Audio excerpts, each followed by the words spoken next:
बिस्मिल्लाहिर्रहमानिर्रहीम। कंहिं बि रियास्त जी इहा अवलीन तर्जीह हूंदी आहे त सिहत जे सहूलतनि जी फराहमी यक़ीनी बणाई वञे ऐं उन्हनि सहूलतनि जी आम माण्हू ताईं रसाई संदस बुनियादी हक़ आहे। सिंध अंदर सिहत जी सहूलतनि जी उणाठ सबबि मुल्क जे अक्सरती आबादी मुश्किलातन जो शिकार आहे। सिंध जे नंढनि वॾनि शहरनि ऐं ॿारड़ियुनि में सरकारी अस्पतालनि तोड़े ख़ानगी मर्कज़नि जो अहिड़ो हाल आहे जो ॻाल्हि करण सां शर्म अचे थो। पर पाण अॼु मेडिकल स्टोरनि जो ज़िक्र ज़रूरु कंदासीं। दादू शहर में हज़ारे नंढनि वॾनि मेडिकल स्टोरनि जो ॼार विछायल आहे, जिन मां सवे मेडिकल स्टोर बिना लाइसेंस जे कारोबार कनि पिया, जॾहिं त वॾनि स्टोरनि ते को बि फार्मिस्ट पाण नथो वेहे। अलबत्ता संदस सर्टिफिकेटनि ते स्टोर हलाया वञनि था।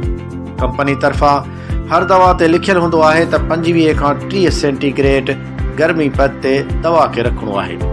दादू जी सूरत हाल इहा आहे जो गरमी पद 40 सेंटीग्रेड खां बि मथे रहे थो, सो बि तक़रीबन 6 महीननि ताईं। दादू जे कंहिं बि स्टोर ते हवादार माहौल आहे, न उन्हनि जे गुदामनि में का एसी लॻल आहे।